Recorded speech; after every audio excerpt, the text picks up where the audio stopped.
Hello there and welcome to my channel. I'm Sandia and somehow I ended up in Cotonou, which is in Benin, which is in West Africa, which is not one of the most popular tourist destinations there are.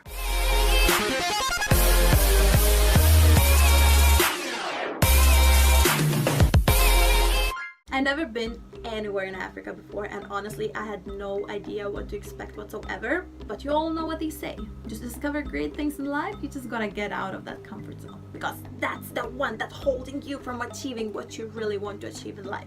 Honestly, I don't think that I've ever prepared this much for any of my trips as I did this time. Not only flights, insurance, visas, malaria pills and all the other things, but I also had to get the yellow fever vaccine plus 3 other vaccines on the same day as well, which was not that very much pleasant. So many people were telling me not to go, sending me all these articles about how dangerous these countries are and so on. The whole bubble that I built around me about this trip was danger, danger, danger, danger. Thankfully, this trip was not one of my solo travels. I swear this trip was one of the longest trips of my life. First, we had a layover in Casablanca, which was actually quite awesome because I never been to Morocco before and I always wanted to go, but once again I heard these horrible stories about how dangerous this place is. But this time I was already in Casablanca. Of course, we decided to go to the city center. From the moment I stepped outside the airport,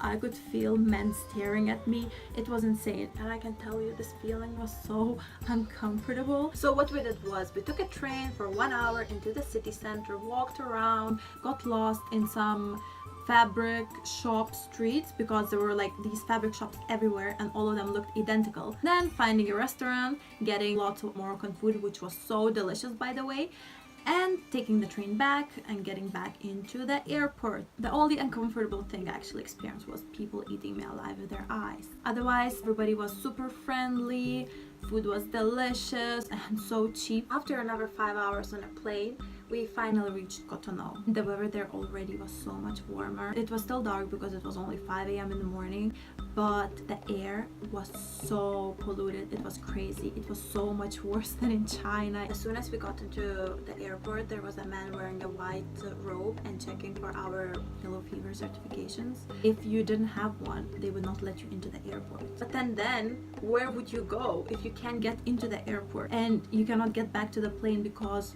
you don't have a flight ticket? What happens to you? They were not really checking your passport name on the certification. So long you showed the yellow booklet, it was fine. They would just let you in.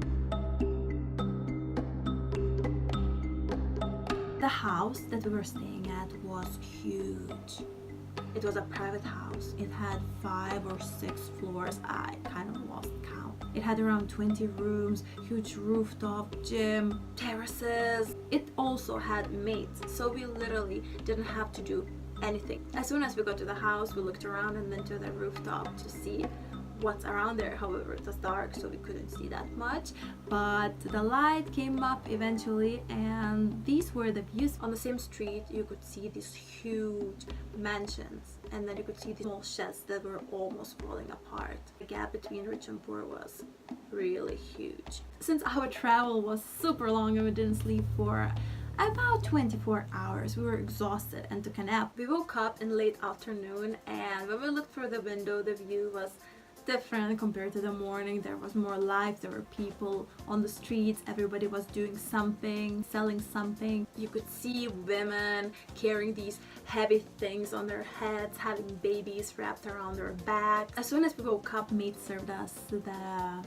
first meal of the day. After enjoying our meal, we went off to explore the city by car. Benin is a country in West Africa and the official language is French because it was colonized by the French. Cotonou, the city that I'm at, is not the capital but it's the largest city and it has a huge port, and the biggest religion of the country is Roman Catholicism. Most of the people are very religious and go to the church each Sunday.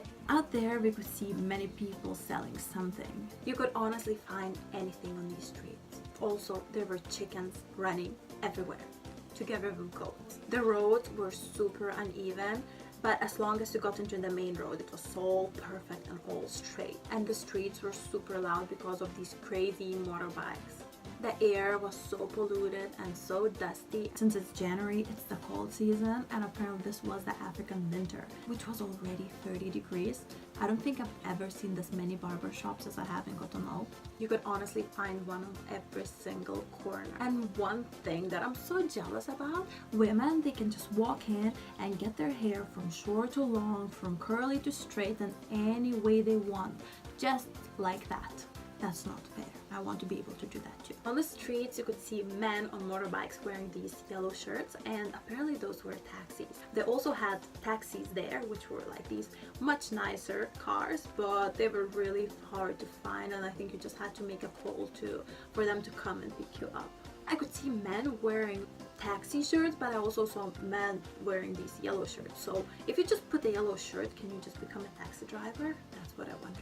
White people was something super hard to find. Everybody was staring at us as if we were aliens. I love the clothes that people were wearing. Women would be wearing these, you know, nice, colorful dresses, and men would be matching their shirt to their trousers. When it comes to driving and safety, they drive like crazy, and not everybody's wearing a helmet either. Every shop would be bringing everything they have outside, even if it's sofas, fridges, fans, anything. Everything would just get out during the day and back in during the night.